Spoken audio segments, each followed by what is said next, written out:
We'll now learn more about the ways on how to improve the efficiency of storage and the speed of inspection. And that's a paper produced by several authors from Dreams University, Dr. Kumar, Dr. Acharya, Dr. Barak, and Dr. Ranjan. I hope I've pronounced the names correctly.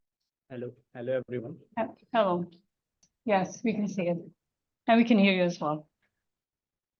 Hello everyone, I'm Rishabh Kumar, a computer science major from Dreams University, India. So we are actually writing a paper on storage savvy frame recorder, enhancing storage efficiency and inspection time. Introduction goes like, we have actually made a advancement in surveillance system. Like today technology is based on recording everything. Even the frame is static, it will record it. But our algorithm works as recording only the frames which are moving.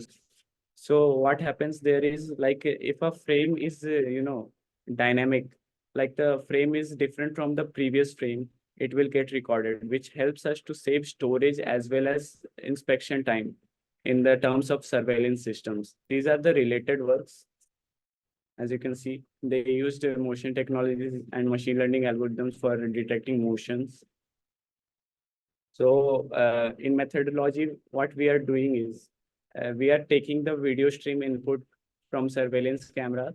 And here you can see that the input video is going as a stream and the algorithm is working on each frame. So how is it is working that we are taking two continuous frame A and frame B, for example. And we are taking outdoor scenarios like weather data and environment, like if it is raining or if it is too cloudy to capture something. And we are calculating a threshold value based on trial and error method. Like the threshold in first attempt cannot be perfect for the recording purpose. So we are using trial and error method for weather data and all.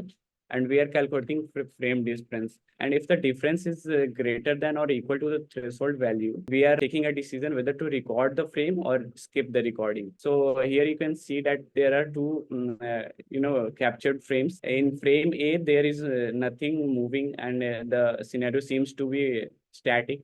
But in frame 2, there is a car passing by.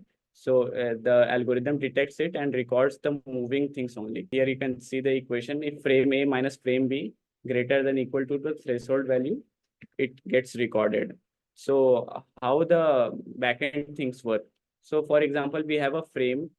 We takes it RGB pixel values as a matrix. And for frame B also we do the same. And at last we calculate the difference between the frames. And if the difference of the pixel values, which is in matrix form, is greater than the threshold value, we know that we have to record the frame. So actually, the results show a drastic change in storage and inspection time and even the recording time process.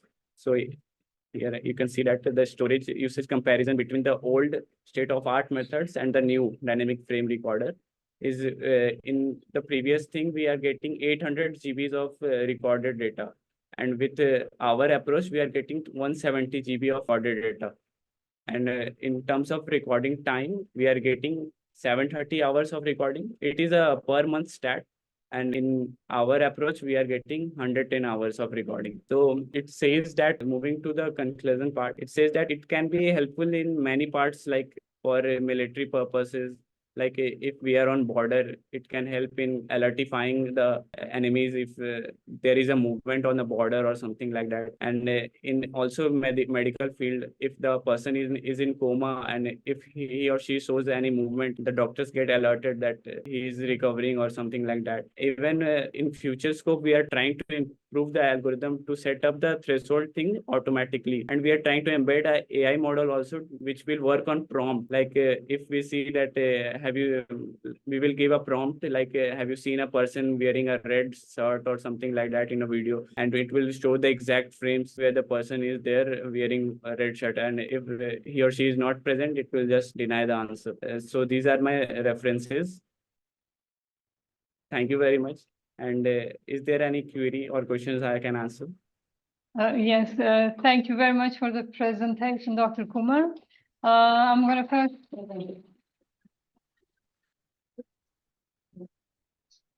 I'm going to first ask whether someone from the audience has any questions for you. None? I have two questions. One is, can you just explain briefly? We did see the improvement in terms of time as well as in terms of storage it requires.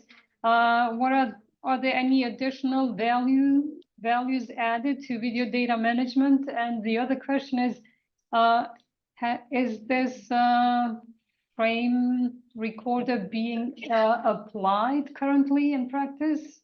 Or is it still being developed? No, actually, it is the algorithm is already developed and it is working in a fine condition. Like I haven't any experimental recorded things so that I can show you, but it is working fine. So, and the first thing, pardon me, the question again, the first question.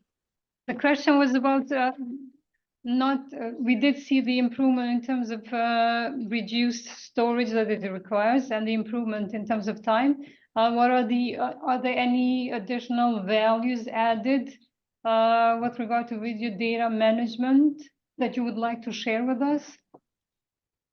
Like this is actually made for the surveillance thing. So, you know, everything like even employee can employ if there is an office or coffee cafe, it can be implemented to, you know, take an eye on the employees there who are working or not, something like that. It So can be much fine-tuned on the basis of your requirements. In every field, I guess it is suitable because, you know, our base practice was to reduce silicon usage. You know, that today's surveillance system is taking a lot of storage spaces, which is and nowadays using a lot of silicon chips to develop HDD and SSD drives. And the second thing is inspection thing.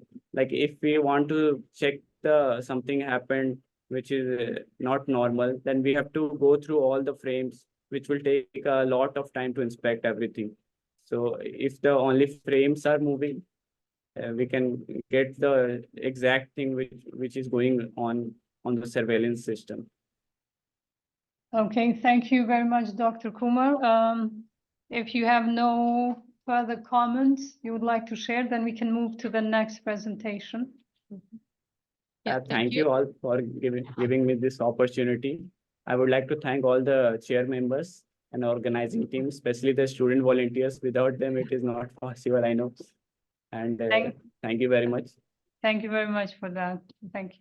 Thank you. And yeah, we have our students here. You could see them supporting and clapping. We haven't received. Yeah, thank you very much all.